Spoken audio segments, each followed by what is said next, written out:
সুপ্রিয় দর্শকবৃন্দু, আসসালামু আলাইকুম রহমতুল্লাহি ওয়া বারাকাতুহু। প্রাইভেট টিভি চ্যানেল ৭১ টিভির আলোচিত সাংবাদিক ফারজানা রূপা এবং তার স্বামী শাকিলকে ৪ ঘন্টার জন্য ফেরোলে মুক্তি দেওয়া হয়েছে। তো কেন তাদেরকে ৪ ঘন্টার জন্য ফেরোলে মুক্তি দিল, এটি নিয়ে দৈনিক প্রথম আলোতে একটি খবর প্রকাশিত হয়েছে। চলুন দেখি আমরা খবরটির বিস্তারিত কী লিখেছে। ৪ ঘন্টার জন্য ফেরোলে মুক্তি পেলেন সাংবাদিক ফারজানা শাকিল দম্পতি।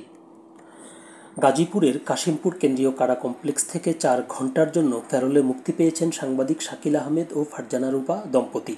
আজ বুধবার সন্ধ্যা 6:30টার দিকে তারা কারাগার থেকে বের হন।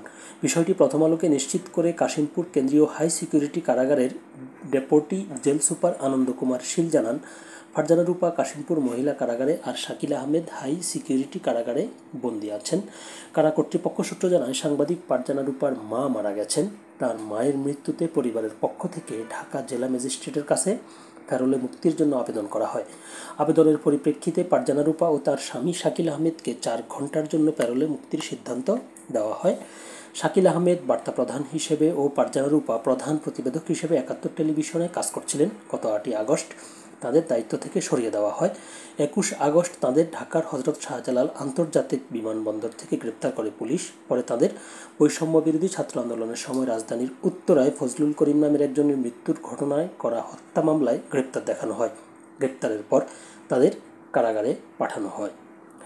তো খবরটি ছিল এই পর্যন্তই। সকলে ভালো থাকবেন, সুস্থ থাকবেন। আল্লাহ হাফেজ।